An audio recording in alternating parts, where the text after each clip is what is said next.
plug I need 100 pigs. Now my shoebox got 100 G. I told my plug I need 100 pigs. Now my shoebox got 100 G. Told the plug I need 100 pigs. Now my shoebox got 100 G. I told my plug I need 100 pigs. Now my shoebox got 100 G. I'm in Cali every week. I go hard. Grower said he got sour, need that whole yard. I'm chasing turkey bag, I'm chasing gold yard. Tell the dime we won't go far. Blue sherbet stuff the whole jar. 100 P's on the Bay Bridge, stuck in traffic. Good afternoon. Oh, I can't. There we are. Hey. Good afternoon. You're listening to Cannabis Corner on WNHHLP 103.5 FM, broadcasting live from downtown New Haven. We're also streaming live on TuneIn Radio and NewHavenIndependent.org. We're also streaming live video on Facebook Live. Just go to facebook.com/New Haven Independent or go to your Facebook page and look us up. And you can hit see first if you want to catch all the great shows from New Haven Independent in your news feed. And I love them. I absolutely love having that see first feature. It's one of my favorite things that I do, you know, because I get to see like Joe Ugly in the morning. I get to see Mayor Mondays. I get to see Harry the Brave, you know. Yeah. So many really cool things that pop up on there. So hit that see first, and we really like that. So support New Haven Independent any way you really can. There's not a lot of independent media left. They really do support us, and when I mean they support us, Joe, I think they've shown us a lot of love. They've tolerated a lot of us. Just make sure you do follow the New Haven Independent, and you know if you see them out there, their reporting is awesome. Support independent journalism. This is the rare thing nowadays. Everything is owned by 6 companies. That includes radio, and all the newspapers are now being owned by like 6 companies. But not this. But not this. This is owned by the people. That's right. And supported by the people. Joe, I love it. That's important. I love it, Joe. And that's why we can have Cannabis Monday, Corner. Brother. Yeah, we're just waiting for Kebra to arrive. I did get a text. She said she's on her way. Well, yeah, let's talk about some really cool things that were going on this weekend. Start reviewing. You know, she'll pop in. Kebra will pop in a couple seconds, and by the time she gets here, we'll be up to what she was up to this weekend. She's got some cool stories. She's always got cool stories. What was your weekend like? Your past. Let's see. Well, I went to NECAN on Sunday with you. That was the highlight of my weekend. The highlight of your weekend. Your tan is also fading. Yeah, I know. I'm sorry that Connecticut just started doing that just to you. ruined it. Oh, that's horrible, brother. Yes. But we did have a great time at NECAN. I had a great week, in all honesty, Joe. Good. I am farming. Because you're out there in the sun getting a tan. Yeah, getting a little sweat on my nails. I got them green thumbs on today. I see some dirt under your fingernails. Yeah, we planted another 150 seeds today. Lovely.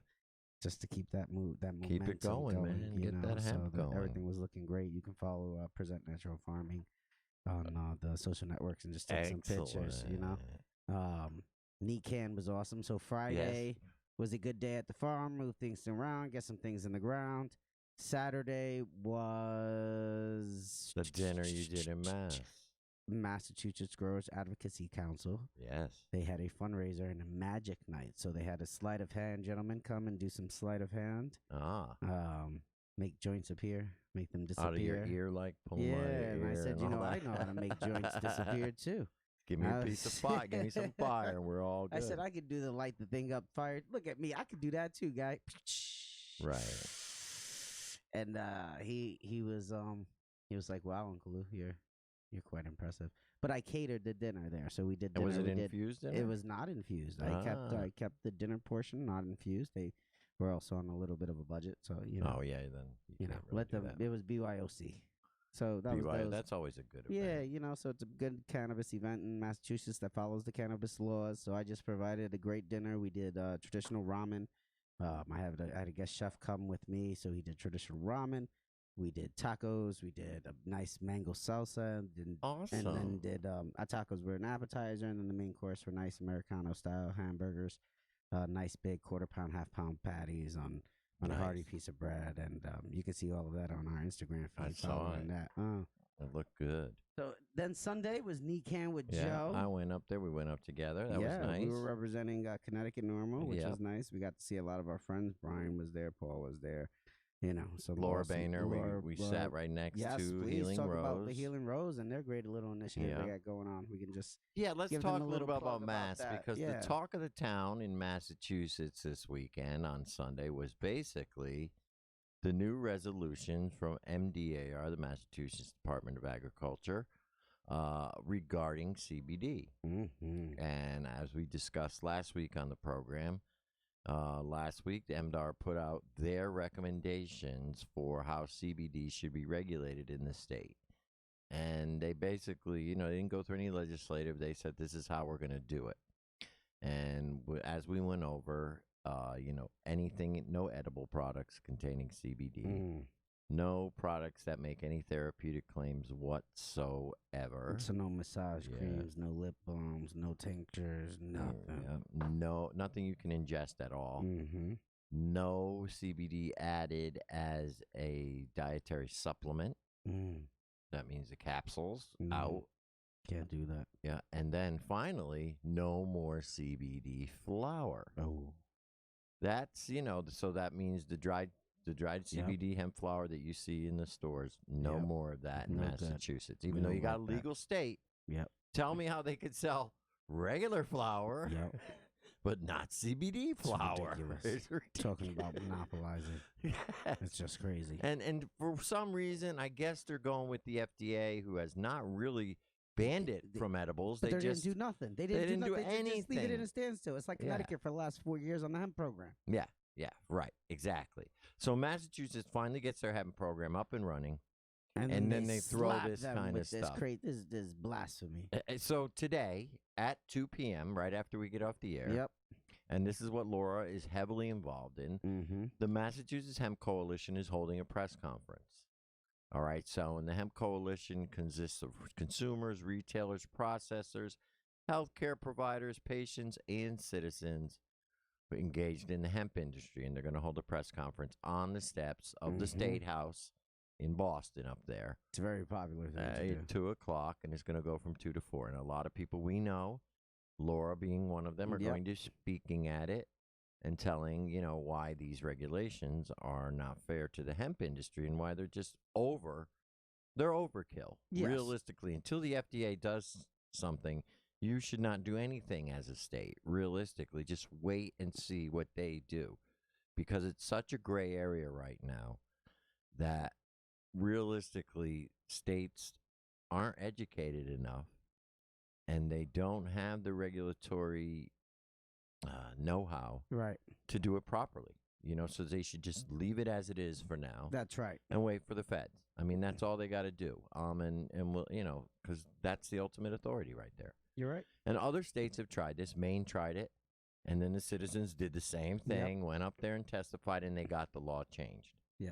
And that's what's going to happen. It'll here. happen so we're here. excited about that. Yeah, we want to see this happen in Mass. And we're going to be happy for them. So good luck to them. Who's ever speaking today, best of luck. If you guys share the event on Facebook if you have a chance. But this is important because you know how Connecticut tends to watch what Mass does. Oh, we can't do that, and that we don't do that firsthand. We're out there loud and proud about what we're doing in the hemp world, and Connecticut's doing it really well. See, the hemp world is finally up and coming in Connecticut, and people are excited about it. You being one of them. I'm a little guy in the back end of a foot soldier, but it's pretty awesome to be part of the program. We got that email. We got that letter, and we got that license that said, "Hey, thank you, welcome to the 2019 Connecticut Hemp Program," and to see your name on that, Uncle yeah, man. So we're farming. You have your own license, and you have a couple farms up and running. Yep, we got a couple going, and I'm working with another license holder, so it's an awesome thing to see. Right, a nice, diverse group of agricultural people embracing this new culture and kind of willing to work with the new guy. And that's important. So it's pretty cool. It's much more open. There's more opportunity in that. And a lot more education that we're giving out still. And people a lot more you can do with the plant. Super receptive of CBD and hemp. So we got to keep it that way. Yeah, it's about working with the people. We got to keep people it happy and doing the things we need to do. Because it does help people. Yeah, I'm very therapeutic right now. I don't know, my eyes are hurting. I was in the greenhouse for a little while today, so that's why I got the sunglasses on. You were in the greenhouse, all right. Anyway. So I was just going to say, Connecticut has given out 35 licenses so far. We're for up to hemp. 50, my brother. They said this. There you go. Up to 50 now. Yep. That's probably as many as they're going to do. Is that it? No, there's some more licenses ready to go out there. So July 15th is kind of the cutoff date. Okay. So if you didn't get something in and you were looking to do it, it's a little bit in the later of the season, but You could. you can kind of theoretically, or you can latch onto another license or something like that. And if you want to grow late, if you're just looking for biomass. Right, biomass, even biomass season, you should be in the ground and like 3 feet tall right now. You should be almost. Yeah, so you want to harvest biomass and get it going. You want to be selling it. Yeah, absolutely. So the program's underway, and everybody that's in it is doing the thing. I'm pretty excited to be working with some really cool people. Yeah, it's a pilot program. It's a pilot program. That means now. you have to show them research There's at the end of your grow, there's education, and there's everything that goes along with that. So we're pretty excited to be able to work with people. There's a lot of record keeping. There's a lot of work to be done. So. Yeah, this is not just throw seeds in the ground and see what happens. Everything's recorded. The state is highly involved. They're working all the seeds have to be registered. Yep, everything has to be registered, and they're very involved. The Department of Agriculture is working tirelessly, realistically, because I'm on the phone with them a couple times a day. Like everybody that's up there, they have a dedicated sector just for this. The hemp, good. Yep, it's just the hemp sector. You call them, and if everybody's busy, the voicemail is you have reached so and so and so. So at the Department of Agricultural Hemp Department, we will definitely, and they do get back. They're working hard. Good. So I got to say, where I wasn't as excited about the Department of Consumer Protection. Nobody is. But the Department of Agriculture, I've seen how they work for the people, and it's pretty interesting. It's a little bit different. I think there's more farm type people on that board. Yeah. Who actually probably were farmers. You know, so they understand. Oh, look! Yay! Yay! Welcome back. Welcome Kebra's back, here. Welcome back. Welcome back. And Kebra's here. What's up? Let's give her a big welcome. Yep. He's been working and doing all kinds of stuff out it's there. The end of the session.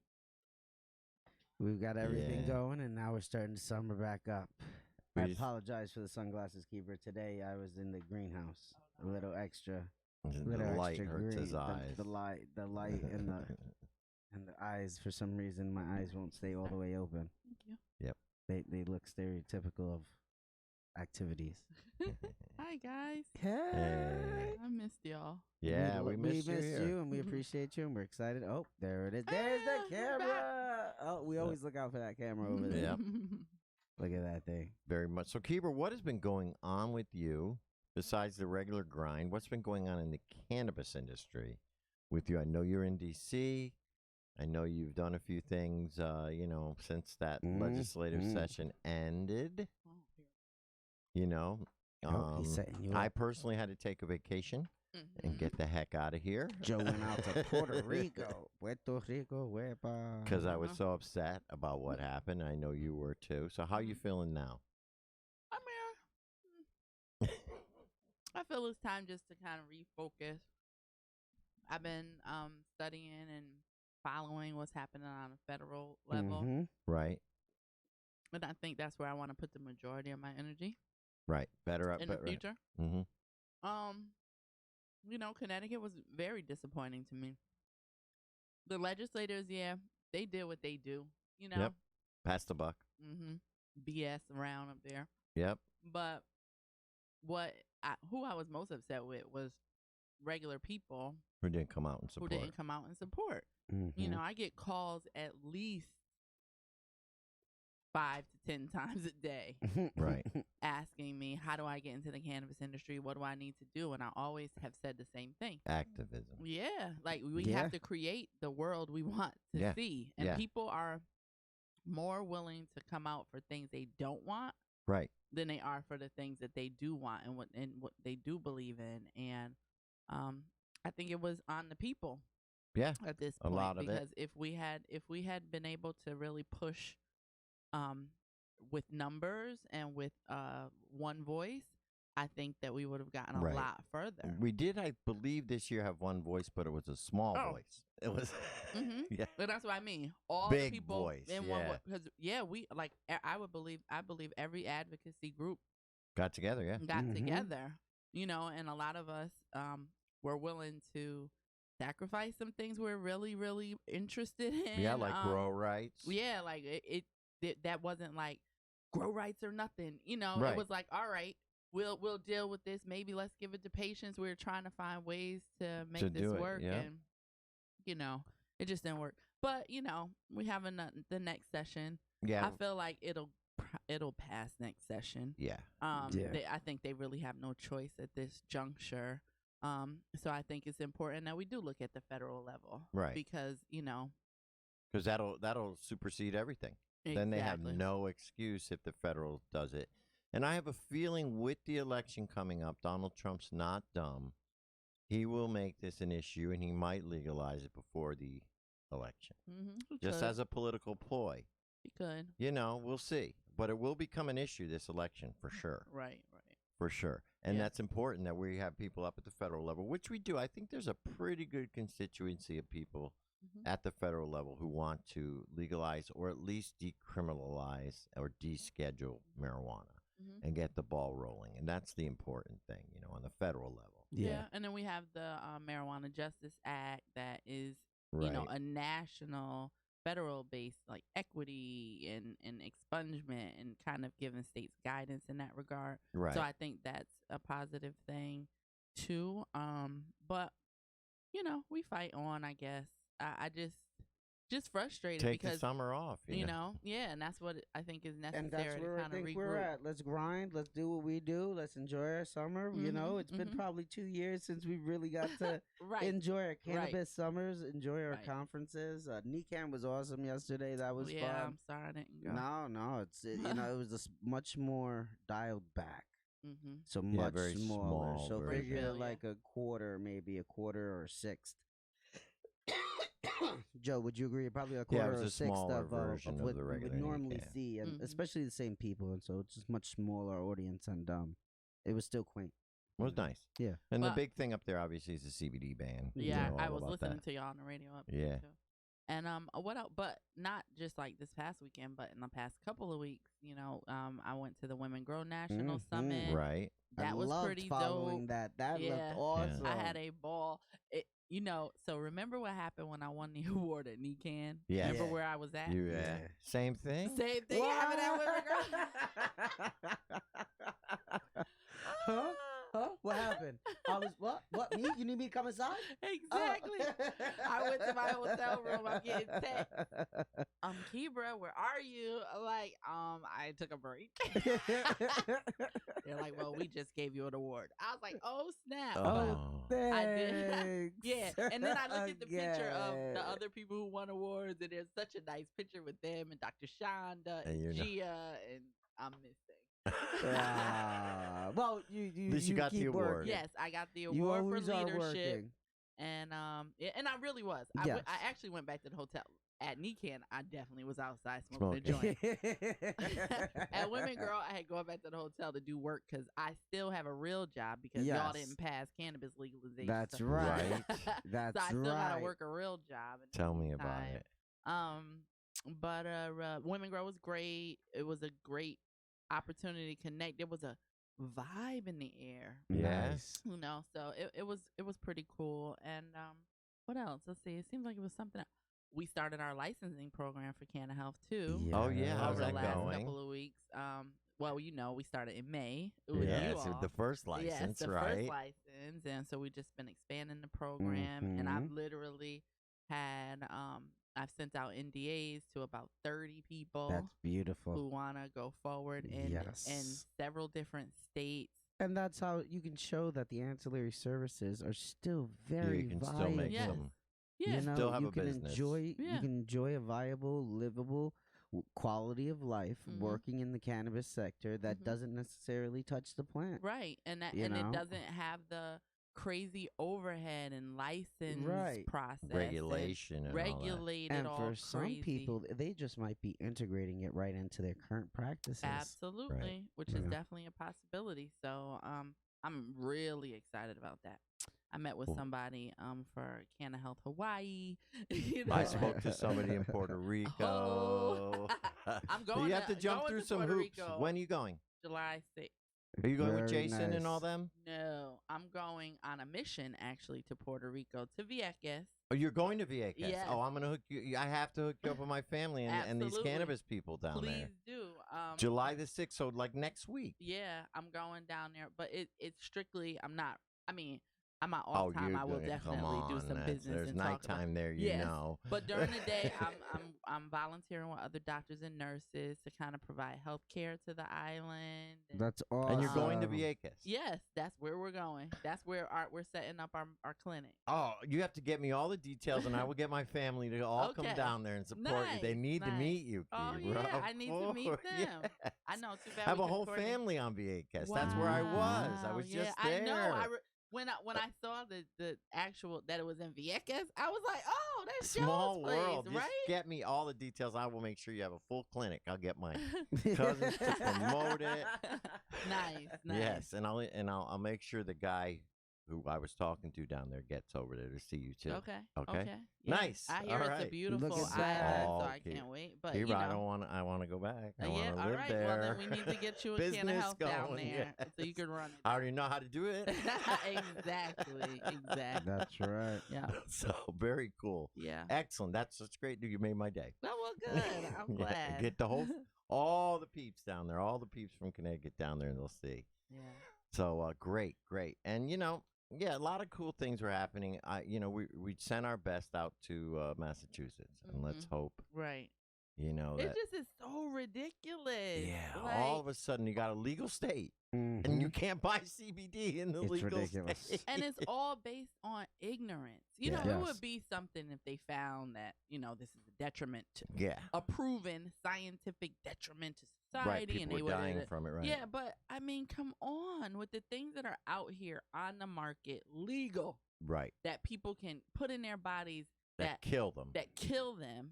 Right. But Alcohol, you can't tobacco. consume CBD. And then what about the people who are trying to make a living in entrepreneurship in CBD products? Do you know how The many ones that are businesses banned. will have to stop? Yeah, that's ridiculous. Beverly already got a cease and desist. Wow. Beverly Bears already. Wow. Wicked Chronic. Yeah. Wow. Laura told me she's lucky because she only does topicals. Yeah. I heard her say, how did I hear her voice saying that? I don't Or know. maybe I read it. I don't know, but she's I read lucky, it in her but voice. there's people who aren't as lucky who have been doing edibles up there for a while and selling them legitimately in stores, and who have a following up there and who are really helping people. Yeah. And like me and Lou were saying, eventually they'll probably rescind it or change it, but it's just such the hassle that you have to go through. It's like we're constantly in a battle, and I don't know if when they made liquor legal again, if the people who, if they had this same kind of battle when they were regulating liquor. But this is just ridiculous. How do you get something legal and still have problems with it? And I can imagine a bunch of angry liquor supporters, but we are happy, fun-loving cannabis supporters. Like, we just want peace, love, and happiness. We don't want to fight constantly. And we end up fighting constantly. It's really annoying. We just want to get along. Yes, Lou, have you exactly. heard anything from our guest? Oh, who's our guest? Well, we Who's have the a guest, Juan Rios, the gentleman that came down to Canna Health the other day and took a look at that. Yeah. Oh, yeah, I think Yep. So I spoke with him earlier, so I'm just kind of waiting on him. I shot him a text. I sent you the number. I shot him a text, but there's not a shortage of anything we could speak with. No, absolutely. We got tons to talk about. What's going on up at the Grove? Well, let's see. This month we have the support group on the 10th. We're doing a Zen meditation class. Or next month, July. July, yeah. Right? Wow. Ain't crazy? And then, I'm trying to decide what to do about classes because, I really related to that video you said. We've been promising a legal market to these people and saying, get educated, get educated, get educated. And it hasn't happened. I feel like I hate to say it, I feel like a failure. Oh like my God, I failed the crying people. on the internet. I know, and I cried at home. And I never cry in public. And never, I just wonder if I was so upset. the demand is still there. If people are like, but we educate. I mean, the thing is, though, people who might really have want to to change be the a part. focus. Well, yeah. Yeah. But the people who really want to be a part of this industry should know that they need to educate themselves. Like, and this just gives them another 2 years to get it, or another year or 2 years to get themselves going, which ultimately is where we can realistically say 3-4 years ago that's where we were. So now if somebody thought they were late to the boat this year, you just got 2 years. So start hustling, start doing it, start getting yourself educated. Yeah, because and once the focus it shouldn't change. We do have success stories from here, Connecticut here. People who have actually, Julia is one, who have done things from the classes here in Connecticut. And obviously in Massachusetts, I have tons of examples. I saw a few of them right at the NECAN all the time. And you being one of them, you're one of the success from that just shows that the education does work. It does. It definitely does. But you got to want it. And I'm finding that people don't seem to. It's the same thing about people coming out to support legalization. Listen, they got to want it. Education is there, and you can use it in all applications. I was a culinarian. I worked in a kitchen. I managed a union staff, and now I grow hemp. And congratulations. Yeah. So I got accepted into the 2019 hemp program. I wonder if you could bring a little plant in next week to do show and tell. That would I don't know how much trouble that would cause. I have to track everyone. I have to track every one of my seeds and everything. I got to fill out information. I had to give them rights to do all my background and everything. I was like, ooh man, there's a lot of cops here. Yeah. I'm sitting in the state office. I just finished putting out a joint. Were you at public safety? In Wallingford, there's the state police office for background checks. I just put the joint out. I walked in. I got my medical card sitting outside my pocket, hanging out just in case. Oh yeah, Mr. Vega, what are you here for? I'm like, I'm here for the hemp program with the biggest sunglasses. Like my eyes are tiny right now. So you are, yeah. I medicated with some edibles today, and I was in the greenhouse, and my eyes won't open today. Ain't nothing wrong with that. That's all right. It's Monday. It is Monday. It was a great day at the greenhouse. And guess what? You showed up to the radio station. You're functional. We doing work. You're working. This is I was in the greenhouse today. I put 300 seeds in. We watered 10,000 plants. We moved something it's work. I've been up since 5 o'clock this morning doing the thing, and this is where those because I didn't go to I didn't go up to the Northeast Cannabis Institute. The education I got was working alongside. But I also the education in the cannabis world was working alongside you guys, teaching the courses with you guys, sitting in on your classes. So to say that it's super valuable, and I know that firsthand. And to take it one step further from the classes is. I got to do it with the people who are teaching the classes, and and call that the extra teacher's pet moment. But whatever, I'm cool with it. I think the difference is, like Kebra said, people gotta want it, and I also think they gotta see that there is actually an industry for them to work in, and there is. And our medical industry is so low profile that people don't understand. Yeah, there are still some opportunities again for APRNs. I'm shocked that it's so hard to find an APRN who wants to do medical marijuana, who won't, to do medical marijuana recommendations. If I were an APRN and this was an opportunity for me to do something like that and make a little extra money, I would jump at the idea. I would think we'd have a list a mile long of APRNs looking to do canna help. But no, they're afraid to come out of the closet and be associated with weed. So we have to find the right people. And it's the same deal with. Now, I saw you were the first patient at the new dispensary. How was your experience there? This is one of the 9. Yeah. It is our New Haven dispensary. It opened on Friday. Yeah. Brian, of course, is the head pharmacist there. Yeah. Now, he said he ended up employing 5 or 6 people. Yep. 5 Which people. is awesome. They had a crew there when I went. Yeah. And I was their first patient, so, I worked out all the kinks for y'all. I was there for a minute. But, they were able to get me in. I made my purchase. They are cash only right now. So, if people do go by, make sure that you have some cash on you. Right. And, but they will do the transfer process. I kind of hate it. They had to call Arrow and tell them I was leaving. Oh. And I was like, dang, you had to outed me. That's something they got else a lot of those. Well, they took our brochures, a big stack of them on Saturday. I took them over there. So they're still good with us. I go there. Okay, good. That's a rough. I didn't like that personally either because I'm like, I've got to tell them that can't you just do it by computer? Right. That's what was like, automatically. And Evan, of course, answered the phone and took like my transfer request. I was like, oh dang. But that's another part that sucks about our program. Yeah. Like I should be able, if I have a friend who owns a dispensary or is a part of the dispensary process, or one that's closer to my home, but I'm also going to the mall and I want to check out the other one, I should be able to do that. What if the one has your medicine that your strain, the other one doesn't? Exactly. And that happens often. That happens even within Arrow. Our call is in. Okay. We got it. I don't know how do we patch him in? We're gonna pick on the new guy. Harry says there's a call in. Yeah. But while he's getting that, I was just thinking about what you said about education too. The other part of taking these classes and being a part is the other people you're in the classroom with, the connections you can make with the teachers, the recommendations they can make. You got it? Mm-hmm. Yep. We're in. So that's a good thing. Hello. We have a caller on the line. Hello. Let's see. Do we have him? Well, 1 minute. Tell him to call right back. It's all right. He'll call us back. Right. But that's really important. That's it. That really, honestly, I learned a lot at Northeast Institute of Cannabis. I really did.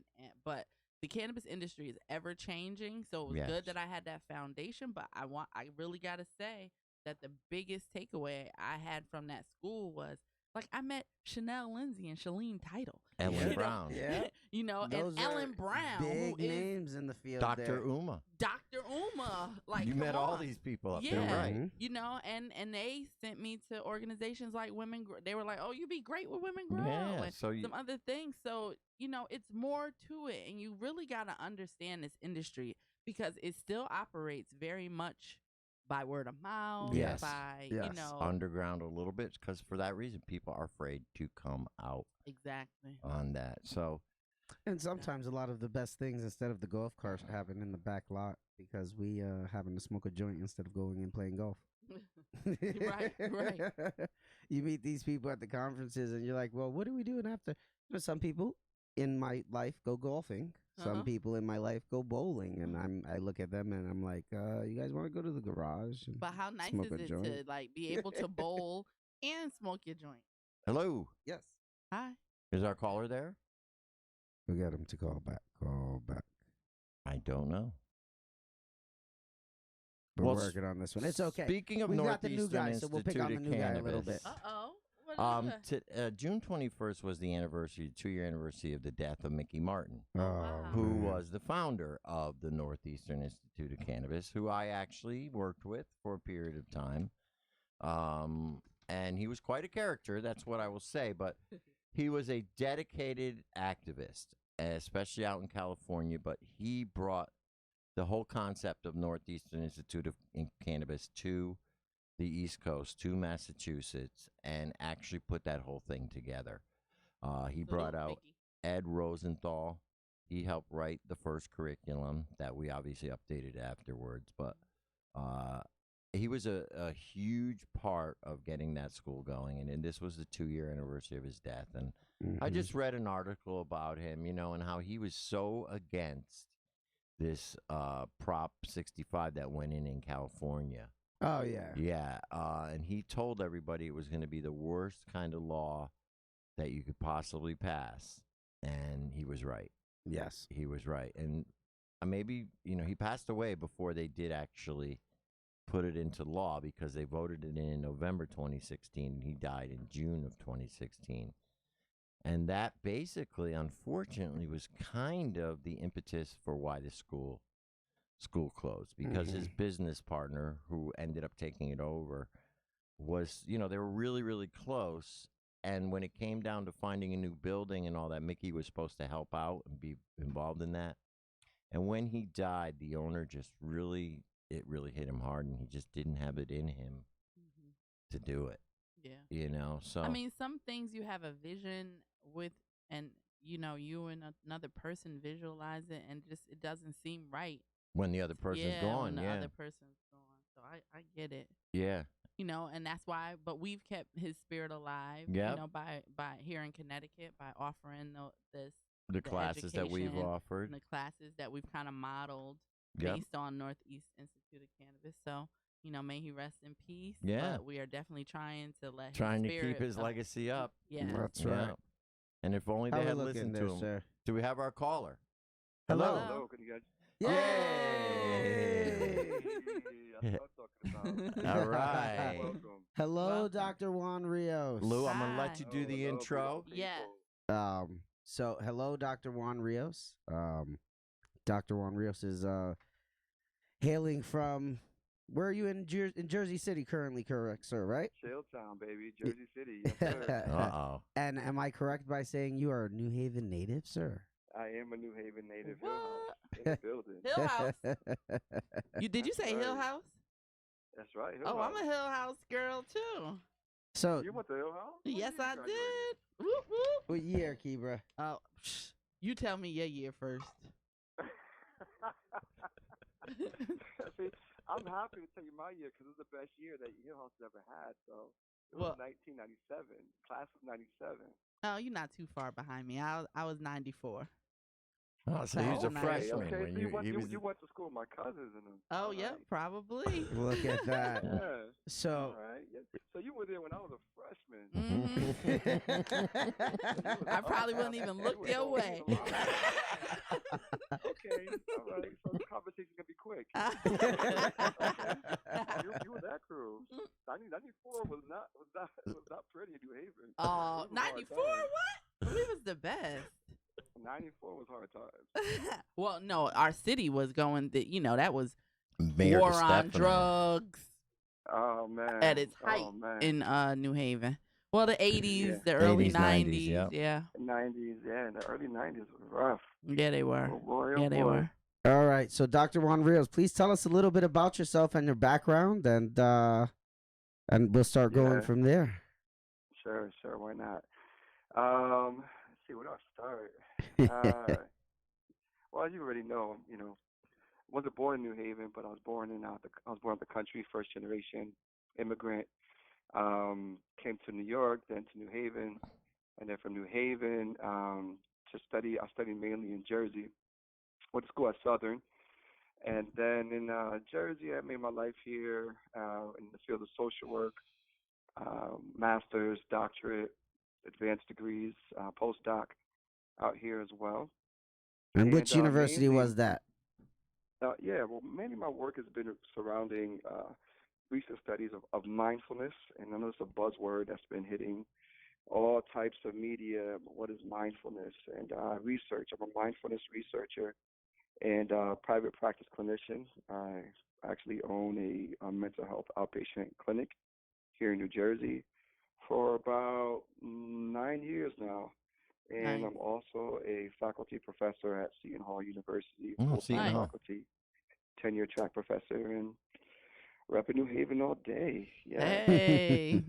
And a little known Yeah. secret, Dr. Juan Rios is one of my fraternity brothers. Uh-huh. So Yeah, it's one of we those are, yeah, we friendships. It's one of those friendships that's transcended the ages realistically. Which one and- trumps that? Like a high school? I mean, we are both from the same alma mater, or I don't know. Yeah, fraternity brother. Well, we get that. I get that question a lot. I say, okay, which one do you love more?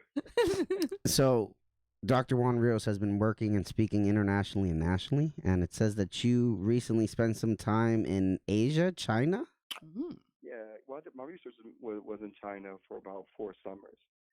So, Why spent a lot of China? time out there researching mindfulness, mainly with children and adults.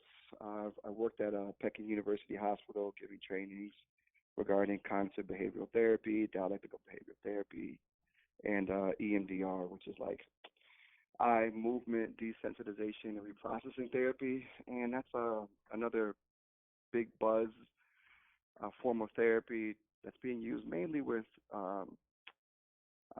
veterans and those who experience severe PTSD. PTSD and that Right up urban our trauma are those huge disorders that affect so many others and so many people, even sometimes myself and others, absolutely. and that's something that having a gentleman such as yourself speaking so publicly about it kind of makes other gentlemen like myself feel more apt to speak to somebody about mental health. sometimes our urban males are harder to come out and speak about their mental right. Or we don't even acknowledge it. Yeah. Like, I think a lot of times people will be suffering or dealing with the traumas of, especially urban traumas, a little bit different, because it is normalized in our community. Like, we're all used to our friends dying. We're all used to cops driving through the neighborhood at high speeds. Yeah, we're all used to that. And so I think sometimes to have someone, especially someone who's culturally competent, who really understands, comes from the community, speaking about these things and like, no, this isn't normal. Right. And this is why you're so irritable and anxious, or why you have problems keeping a job or keeping good relationships, Right. Yeah. So anyway, thank you for your work. Absolutely. Exactly, Kebra. I mean, you hit it right on the head. And to take it a step further, not just having an urban experience, but having a Black urban experience is respective in its own. So what it means to have post-traumatic stress intergenerationally, and being able to have something which Dr. George Degre had coined post-traumatic slave syndrome, in which there's trauma that's stored in our bodies from our generations, from slavery. And think about it, from slavery to Jim Crow to segregation to redlining to, I mean, everyone should have, if not, should be watching or should have watched When They See Us on Netflix. I mean, these are things that's happening within our generation. Oh, When They See Us. Yeah, right, exactly. Absolutely. And that it's stored in our bodies. And we don't have words. Right. And when we don't have words, how does it manifest? Right. And I'm loving that you're saying this, and I love that you because you appear to be a Latino male, right? Latin male. Black, but Latino. but you Black and Latino. Okay. But it's just so it's good that you point out, because sometimes I feel like as a Black woman, when I'm talking about Black issues all the time, that it's like, well, it's only because you're Black. But Black people in particular have had a different kind of everyday constant trauma, and from the start coming here into this country, and it's not that we think one person's, because listen, trauma is trauma all day, but it isn't. I think because of the fact that we've had it from the start, we overlook it and we ignore it, and again we normalize it, and so we never get treated. So becomes then we part of your culture. It becomes part of our culture. And so it's important that, that sometimes we do look at some specific areas of trauma and how we can, because I think for the especially the Black community, there needs to be a deconditioning that goes so deep. I think that's the whole mindfulness thing, being mindful of the way you think, right? Yes. I mean, that, like you say, there is a buzzword going around, mindfulness and the tapping and all these different new therapies, but if they work, why not? Where does cannabis fit in, let's say, with the treatment of PTSD? Because I'm a firm believer that, yes, cannabis could be used as a substitute for psychotropic drugs in other words, in order to help you function in society. However, there is still the underlying trauma that you need to deal with. Absolutely. As it with manages a therapist, symptoms. right? It manages the symptoms, but not the cause. No. And I think what Dr. Rios helps manage is the actual cause. Right. And that's where you say the deprogramming and realizing that, yes, even though you may not yourself have been arrested, being around that all the time and living in those conditions where it's happening around you to somebody in your family or your friend or whatever creates a trauma that people don't understand and that you yourself don't even realize is there. Yep. I mean, like, and that's you take, where the like, therapy when and the mindfulness comes in. Right. You take when like Trayvon Martin was shot.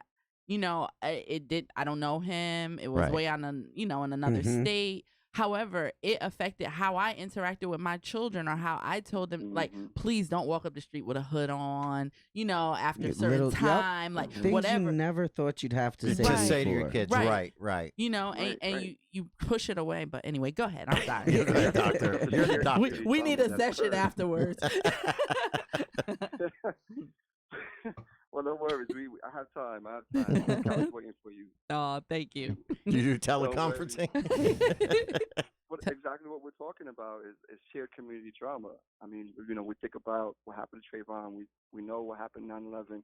Even if we weren't there, that sense of fear affects all of us. And the best way I can kind of to answer the question that was mentioned earlier, is sort of all of these therapies that work with trauma, all these evidence-based practices that claim to be it. So where does cannabis, CBD, where does all of that sort of intersect in between there? And I can speak to it from a practitioner's perspective, right? Mm-hmm. So I have a patient, and I think it's best to sort of respond to that question by a case example. Mm-hmm. I've been working with this patient now for about 6 years. 6 years. And the patient has a severe paralyzing Tourette's. Also is diagnosed with agoraphobia, clinical depression, and also generalized anxiety disorder. Okay, so if anybody knows about any of those four things, there, one in its own is it's debilitating. Mm-hmm. Okay, but now 5 or 4 of them really are compounding a person's level of functioning in the community. Can't. Okay, this is a person who is a musician and works. Okay, so after 4 years of treating him, working with him, we were able to deal with some of the underlying stuff, but the symptoms were still very paralyzed, especially with someone who has Tourette's. It's neurological. Okay, 6 months ago, he started a CBD treatment. He obtained his card, has a medical marijuana license, as well as CBD. And what I found a difference in him from 6 months until now has brought my work with him. Now, I'm not saying the underlying stuff that was mentioned earlier. I'm saying him just being able to manage some of those paralyzing symptoms has decreased, I would say, about 40%.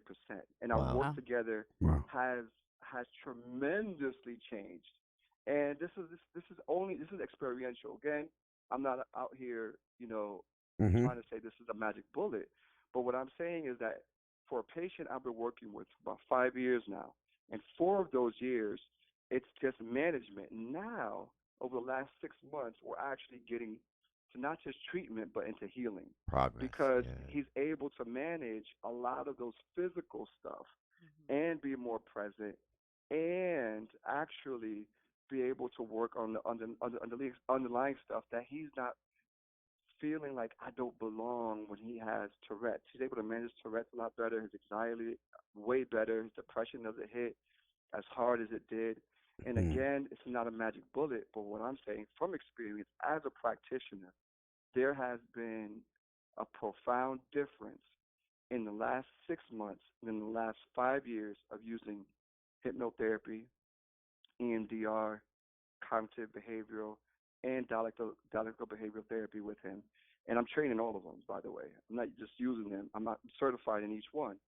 Therefore, following it to a T hasn't been enough.